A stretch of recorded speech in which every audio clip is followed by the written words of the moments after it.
కేంద్ర ప్రధాన ఎన్నికల అధికారిగా జ్ఞానేష్ కుమార్ నియామకంపై రగడ రాజుకుంది.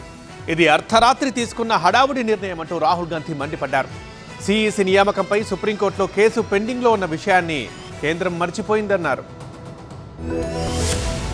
భారత ప్రధాన ఎన్నికల అధికారి సెలక్షన్ ప్యానెల్ నుంచి భారత ప్రధాన న్యాయమూర్తి తొలగింపును విమర్శిస్తూ ప్రధాని మోదీ, హోంమంత్రి అమిత్ షాకు సమర్పించిన అసమ్మతి నోట్ను విపక్ష నేత రాహుల్ గాంధీ బహిర్గతం చేశారు. విపక్ష నేతగా అంబేద్కర్ విలువల్ని పరిరక్షించాల్సిన బాధ్యత తనపై ఉందని వివరించిన రాహుల్, ప్రధాని, కేంద్ర హోంశాఖ మంత్రి ప్రక్రియలో అమర్యాద పూర్వకంగా వ్యవహరించారని ఆరోపించారు. సిఈసి నియామకంపై సుప్రీంకోర్టులో కేసు పెండింగ్ లో ఉన్న విషయాన్ని గుర్తు చేశారు. 1949లో ఎన్నికల సంఘం ఏర్పాటు విషయంలో చేసిన వార్నింగ్ ను కేంద్రం పక్కన పెట్టింది. కొత్త సిఈసిగా జ్ఞానేష్ కుమార్ నియామకాన్ని అర్ధరాత్రి తీసుకున్న తొందరపాటు చర్యగా కాంగ్రెస్ పార్టీ విమర్శించింది. బీజేపీ ప్రజాస్వామ్యాన్ని ఖూనీ చేస్తోందని ఆరోపించిన కాంగ్రెస్ జ్ఞానేష్ కుమార్ పై తీవ్ర విమర్శలు చేసింది.